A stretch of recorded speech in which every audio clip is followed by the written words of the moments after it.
Um, Ahlan wa sahlan. My name is Dr. Ahmed. I am here to give you an introduction to the course on inheritance. So let me just put up the PowerPoint presentation. Just give me a second.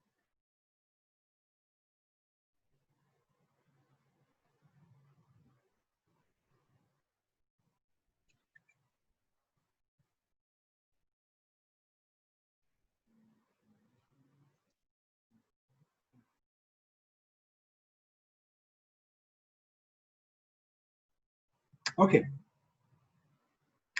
So today I'm going to talk to you about inheritance law, but you have to realize that in order to be able to speak about inheritance law, we have to discuss Islamic law more generally. You'll understand why at the end of the course, but let me explain to you briefly. First, if inheritance law is in tension with human rights discourses, if there's no compatibility between inheritance law and Islamic law, or areas of tension and human rights discourses, then we must find a way to resolve that tension. And in order to resolve that tension, we have to understand how Islamic law works to be able to make changes or suggest changes based on the history of Islamic law. So in order to understand how to deal with inheritance today, we must understand how Islamic law can change, the ways in which it has changed, and the ways in which it can change in the future. Okay? So this is the outline. I'm going to give you an introduction to Islamic law, and then I'm going to give you an introduction to inheritance law. Then I'm going to talk about the modern Muslim family, women's labor in the modern period, and some of the concerns that are related to human rights issues with inheritance law, and some of the suggested solutions. There's so many suggestions, some of which I may articulate, but others you will be able to understand and articulate yourselves, hopefully by the end of this course. So, an introduction to Islamic law. Legal theory in the formative period.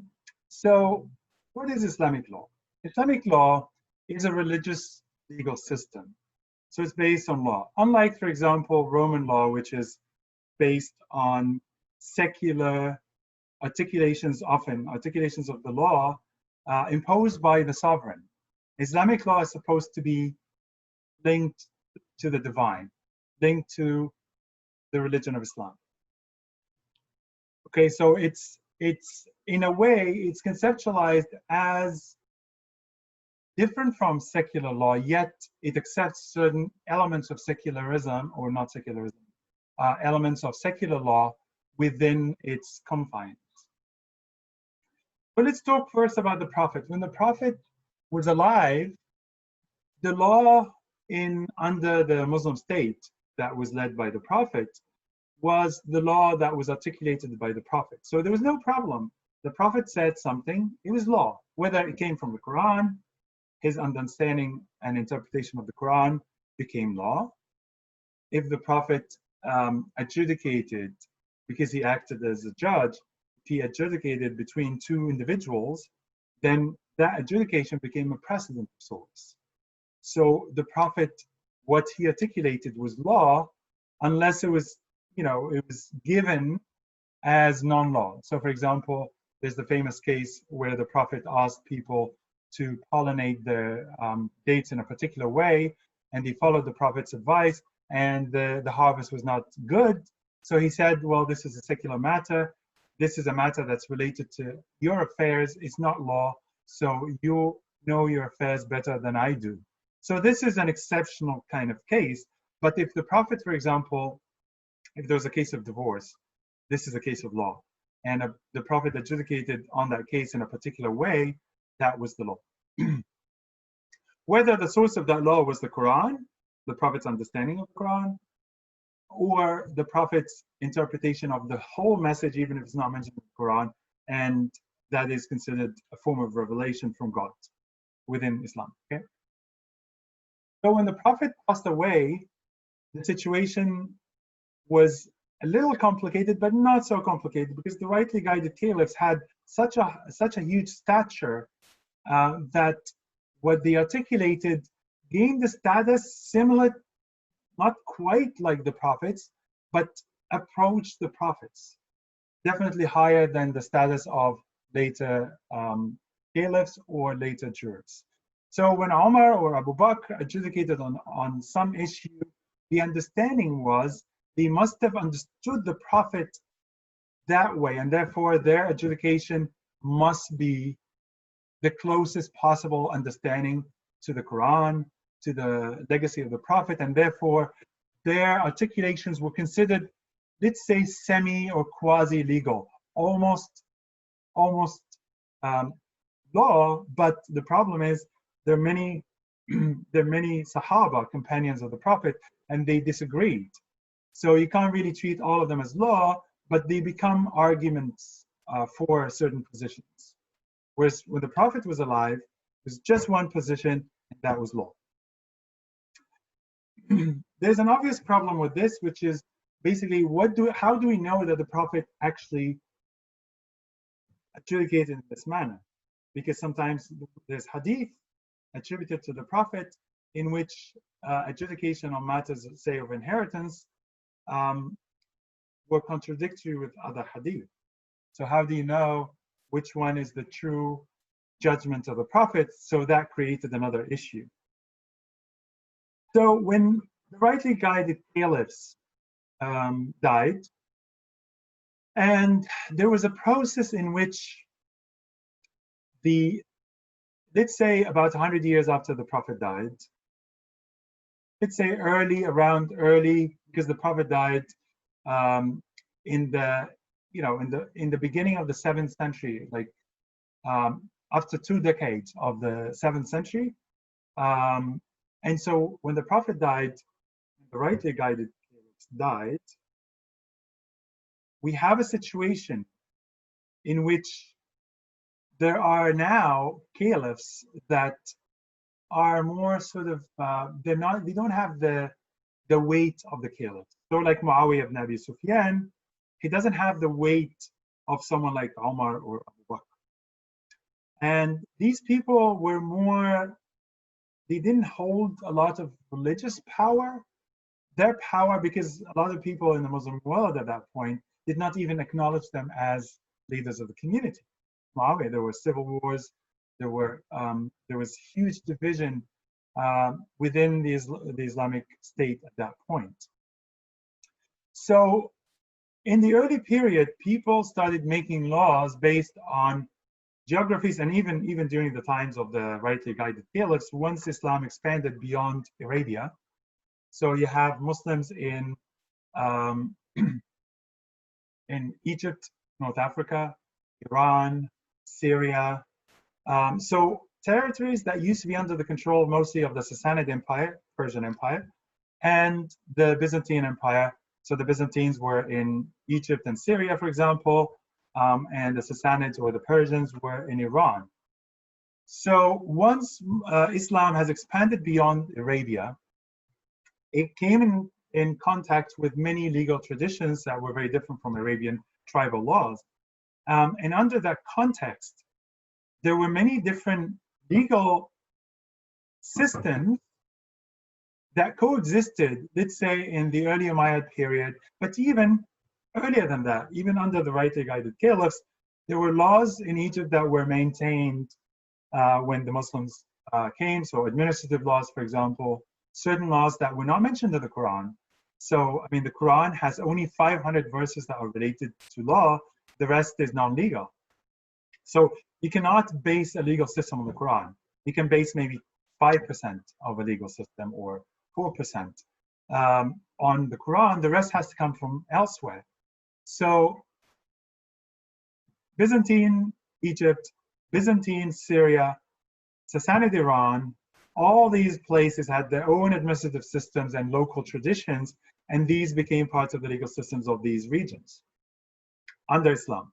So then these became Islamic laws, even though they didn't come from a source from the Quran. They came from geographical locations that had nothing to do with Islam as a religion, but these became Islamic in a sense. Because, for one thing, later scholars assume that these laws must be Islamic because they were followed in these regions in the early period under the caliphs or under the Umayyad dynasty and so on. And judges that were sent to different provinces adjudicated on matters based on, if it's so obvious in the Quran, like, very obvious inheritance share that's mentioned in the Quran, then these judges followed the Quran. But if there was no mention of a particular question in the Quran, then they used their own legal reasoning, their own thinking, practical thinking, analytical reasoning.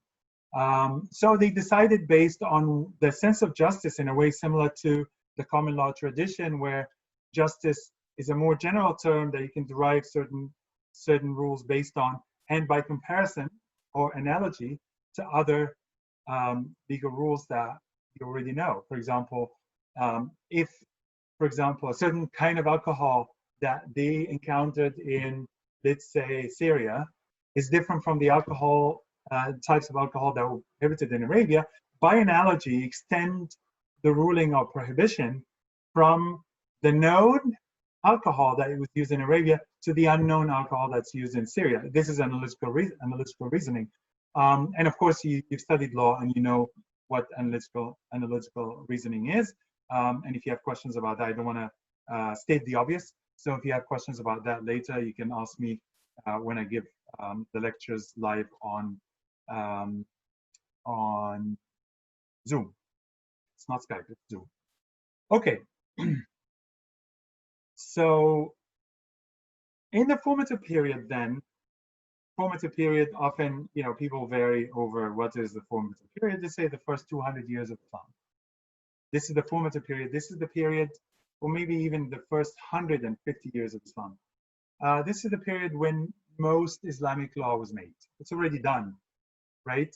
So it is quite interesting, though, that legal theory happened after Islamic law was fully formed as a substantive legal system. In other words, Islamic law, judges had been for 150 years making rules based on their understanding of Islamic law, based on many sources that are not articulated clearly. We don't know how they adjudicated, especially in the first 100 years. We don't have sources on that period. The only source we have from that period is the Quranic text itself. The Quranic text doesn't talk about what happened after, because the Quran did not talk, for example, about judges after the Prophet's death that came and adjudicated in let's say in North Africa. How did they create the law? So the law was really a mix of religious law and secular law, some of which came from the Quran, some of which came from notions of justice, and of course notions of justice can be very relative. So your notion of justice on this case is different from mine, and so on. So this is why we have a huge diversity of opinions in Islamic law. This is why we have legal diversity, legal pluralism. In the early period, legal pluralism was not associated with schools because schools did not appear until, Abu Hanifa, for example, until after the death of Abu Hanifa.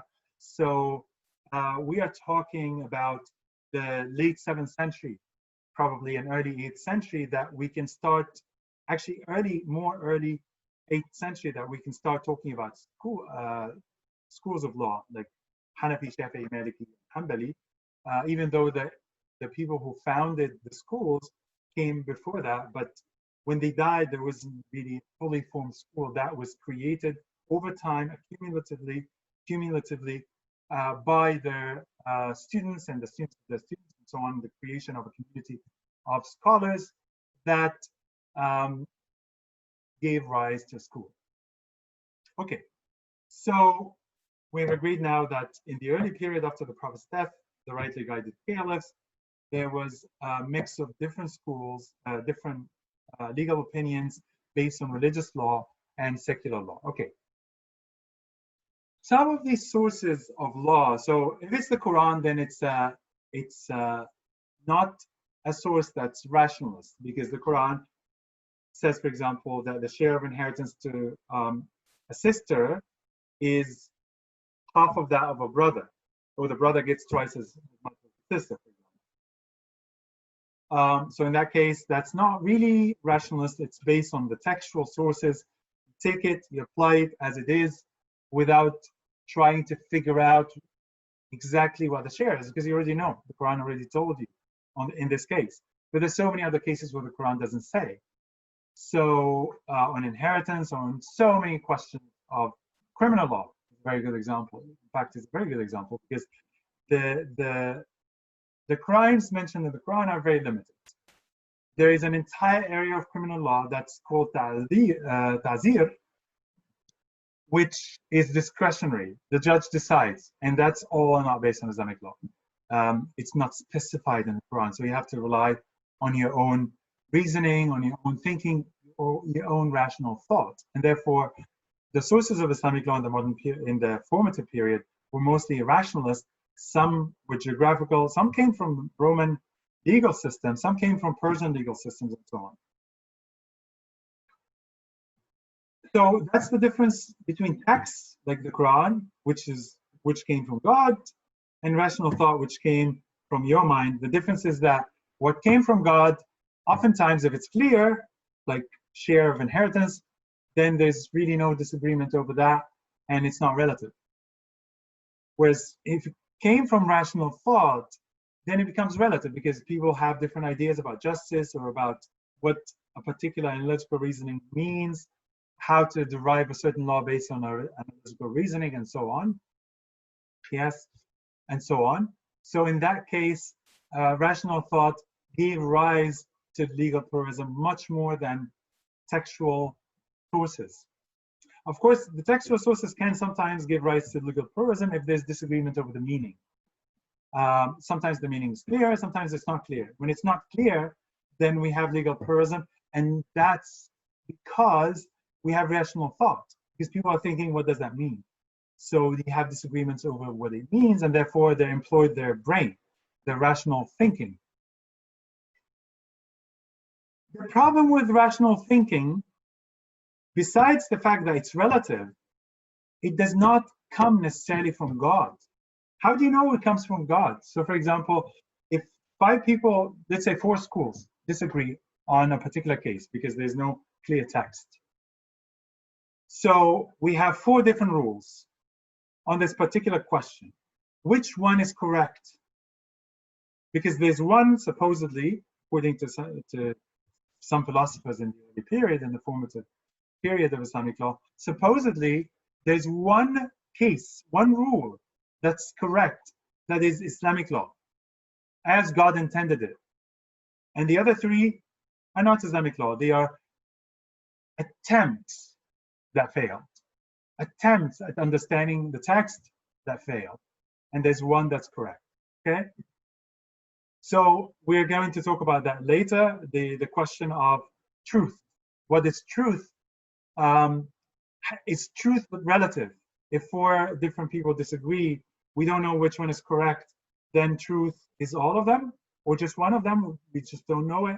So that question we're going to deal with later, otherwise we'll get distracted from the main issue here, which is a very simple introduction to Islamic law. Okay. So if we disagree all over the ruling, let's say a case of inheritance, Abu Hanifa says this, Shafi'i says that, they have disagreements because it's not clear and it's not mentioned in the Quran. And maybe it's mentioned in the hadith, but there are different hadith that contradict each other on a particular question. This happens, okay? So how do we know that this is Islamic law? Do we have legitimacy then of the law? Is the law legitimate? Because if it's not Islamic in nature, if it doesn't come from God, then why should I follow it? Maybe I can change it because it doesn't come from God. That is the debate that Muslim Jews had in that period. There was a general suspicion among a particular group of scholars of human reasoning. Because the idea was, if we don't know. If we allow people to exercise human reasoning, then they're going to make mistakes. And then we're not going to know which one is wrong and which one is right. So the best approach is to rely solely on text. So there was one group of scholars that said, we call them traditionalists. They said, we must rely on text. But remember, we can't rely on the Quran alone, because the Quran only has about 4 or 5% of potential legal rules. So what are we going to do? We have to rely on text. So they came up with the idea that the hadith can fill the gap. Because the hadith comes from the Prophet. Of course, we don't know which hadith comes from the Prophet, which is weak, which is sahih, which is strong, which is medium, and so on. But they said, I would rather, this is the group that later was known, these are the traditionalists. These are the traditionalists, the ancestors of Ibn Hanbal. Ibn Hanbal is the major figure in that group, and this is the, basically the school. Later descendant of Ibn Hanbal is Ibn Abdul Wahhab in Saudi Arabia, the Wahhabi movement, in the 18th century, much later, about 1,000 years later, we have the Wahhabis in Saudi Arabia, following a similar approach to law to Ibn Hanbal, maybe a little bit more radical even. And the Salafi movement springs from that particular ideological orientation. So these are the traditionalists of that period. There are differences, but there is also continuity. The same ideas have continued throughout Islamic history from its very, very beginning up until today. So these are the traditionalists. On the other hand, we have the rationalists. These people said, we don't need text. The Quran covers, say, 5%. We fill the gap with rational reasoning because we don't know that the hadith is authentic. We cannot rely on the hadith. Sometimes it makes no sense for us to rely on a hadith that's weak, and much more sense to rely on our reasoning based on the spirit of the Quran. There's even a group that were Quraniyun. They said the Quran is the only source. Everything else is not reliable. So the hadith is not reliable. We can only know, for example, a very small group of hadith to be reliable. The rest are not reliable. Some hadith even contradict some of the messages of the Quran, and they're weak, and so on. We know, of course, later on that there's a cleaning of the tradition. Thousands and thousands of hadith were rejected, and some were accepted, and so on. So there's a whole process of verifying the hadith. Some would argue today that this process has actually failed. The hadith remains very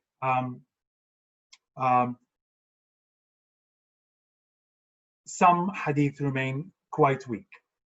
Okay, we're not going to get into this debate. I'm just telling you about the entire spectrum, from the Salafi, Wahhabi, all the way to the extreme rationalists. Okay, so the extreme rationalists thought that because the hadith, some of the hadith is weak, we would rather rely on our legal reasoning.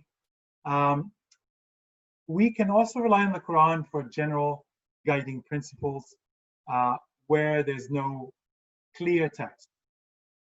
On the other hand, the traditionalists, as I said, they said, and this is an interesting point, they said the mind and legal reasoning, rational thought, is so suspect, it can lead people astray, that I would rather rely on a weak hadith, because a weak hadith, let's say, has a 10% or 20% chance of being actually articulated by the Prophet.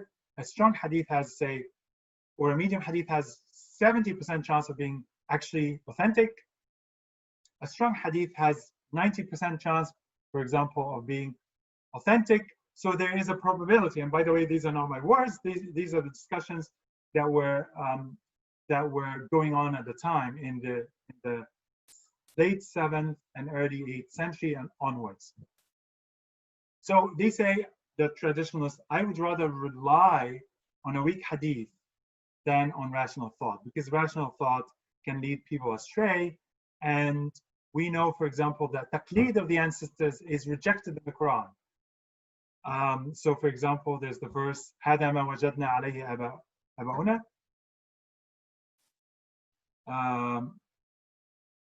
This is what we saw our ancestors do. This was in reference to the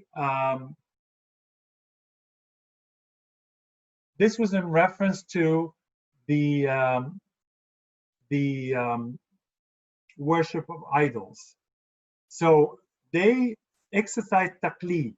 They imitated their ancestors, and their ancestors worshipped the ancestors of the Meccans before the Prophet, the idol worshippers. They believed that their ancestors worshipped these idols. They just exercised taqlid. They followed them. They imitated them.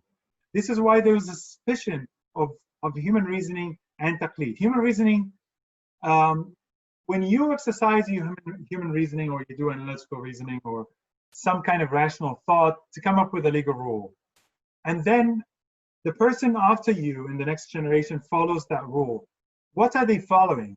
They are not following the Quran, because this did not come from the Quran. They are following another person.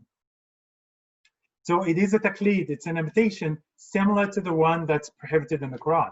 This was the argument of the tradition.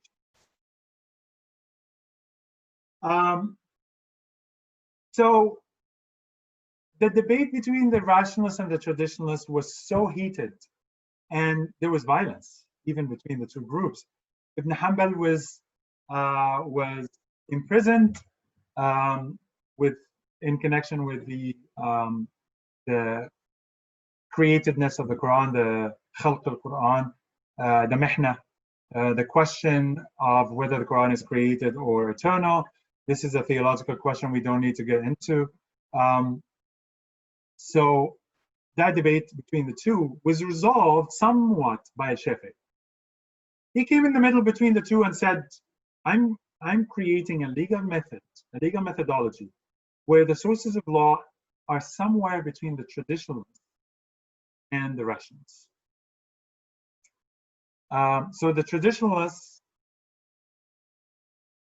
only sources of law, Quran, add the hadith to fill a gap. The rationalists, only the Quran, hadith is suspect. Some groups within that said we only accept strong hadith, we reject weak.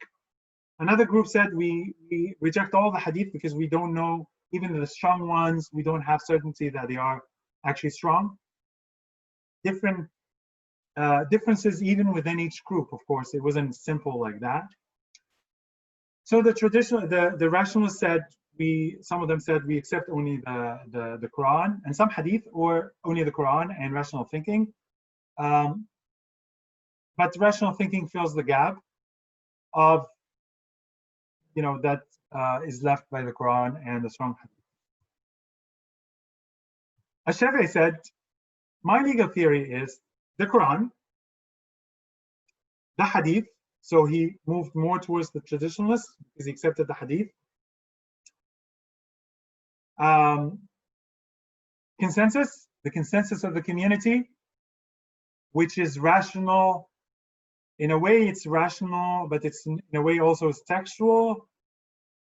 So, but it's mostly rational because the consensus of the community, the idea is that it could have been based on a textual source that got lost, because otherwise, why would an entire generation have an agreement over a rule of law? So why would they have consensus over an issue? And consensus is a source of law cannot be broken according to the majority of mainstream Sunni jurists.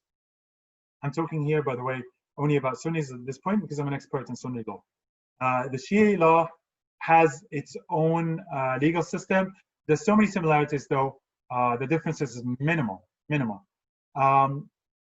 On many issues. In inheritance, the differences between Shia and Sunni are huge on inheritance. So as Shafi'i created that, consensus was mostly rational because he had to, maybe people agreed on something based on rational thinking, maybe based on a text, so we don't know, it's somewhere in the middle. So it's a mix of both. And then finally, analytical reasoning is also a mix of the two, because analytical reasoning, the original rule you're basing the analogy on comes from a text, either from the Quran or Hadith, within that epistemology, within this system of law created by Shafi'i. So there's this, the original source is textual. The analytical reasoning, or the extension of the rule to a new case, has rational thinking, because you have to compare the two cases. You have to see the common denominator.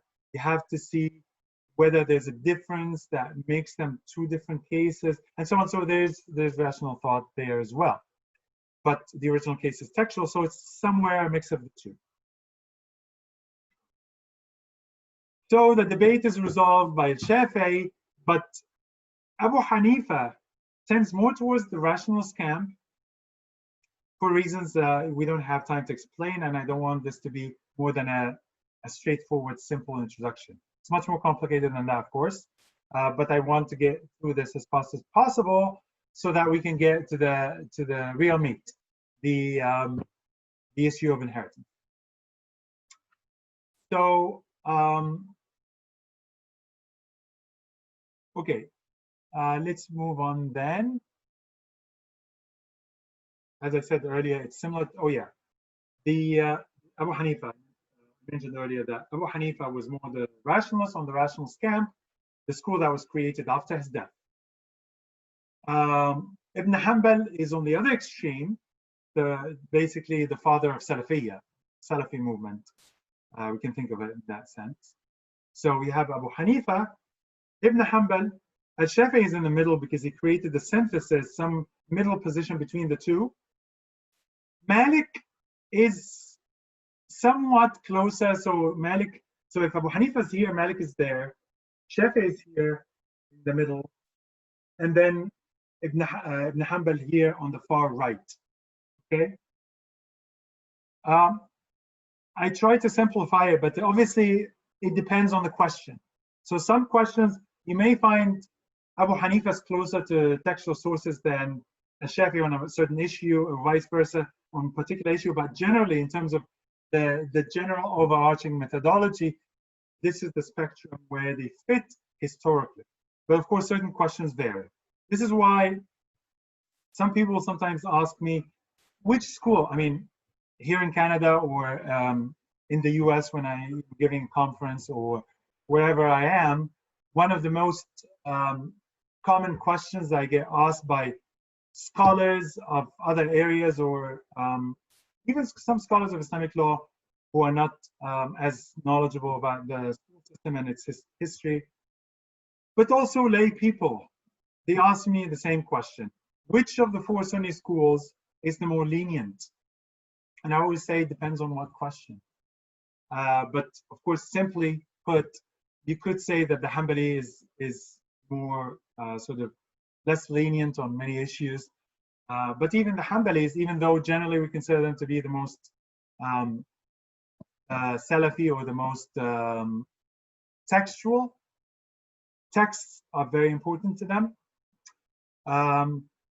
But in some cases, they are the most lenient. So for example, to give you an example, the Hanbali school allows the woman to put a condition on her in a marriage contract that allows her to get a divorce against the husband's will if he takes a second wife.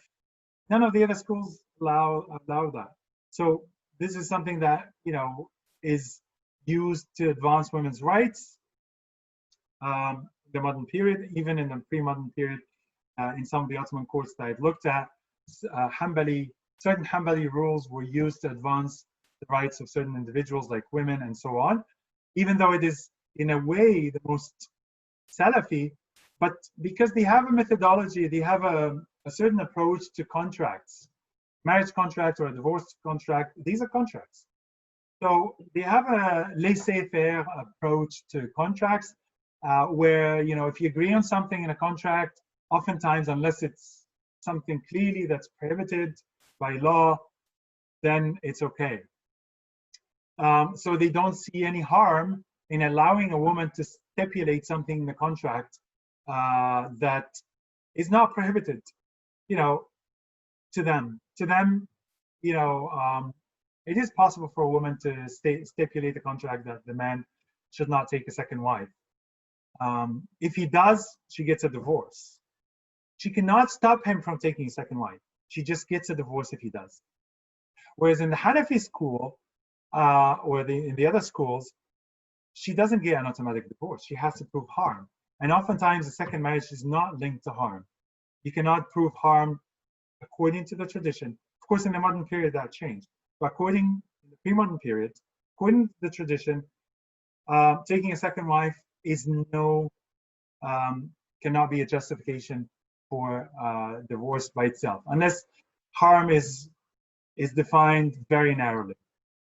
Anyway, that's a side point. Okay. So I'm going to take a break here.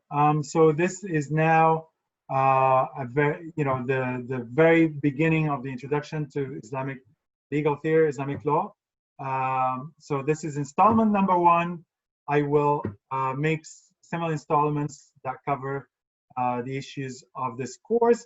And then I would like you to come up with a lot of questions so that when we have our lectures on Zoom, I want you to come up with a lot of questions, and I want you to think and critique. I'm trying to present you with as many ideas as possible. On both sides, I have no stake.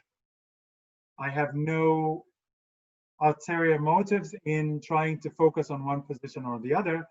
I want to present all the positions. And then we want to discuss, by the end of that, inheritance law.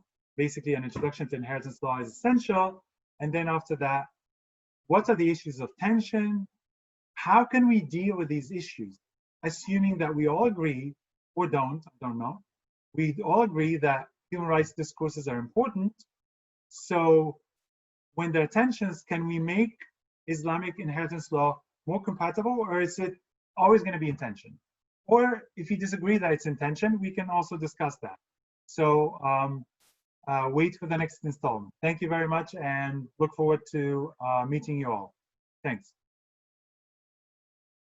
I need to stop now. All right, stop share. And now.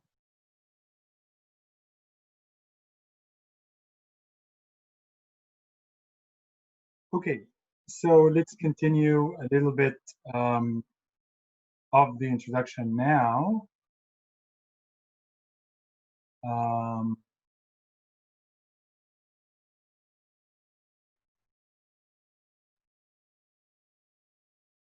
Trying to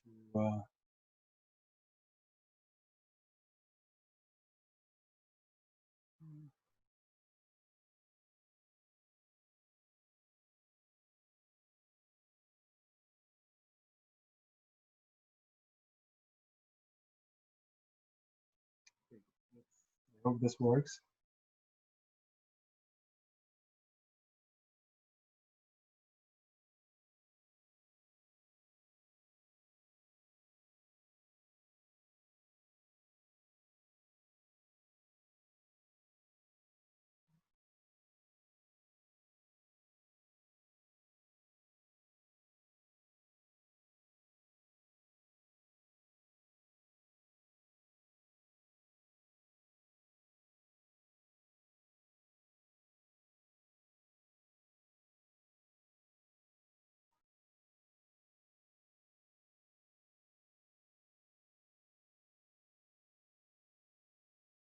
Try again now.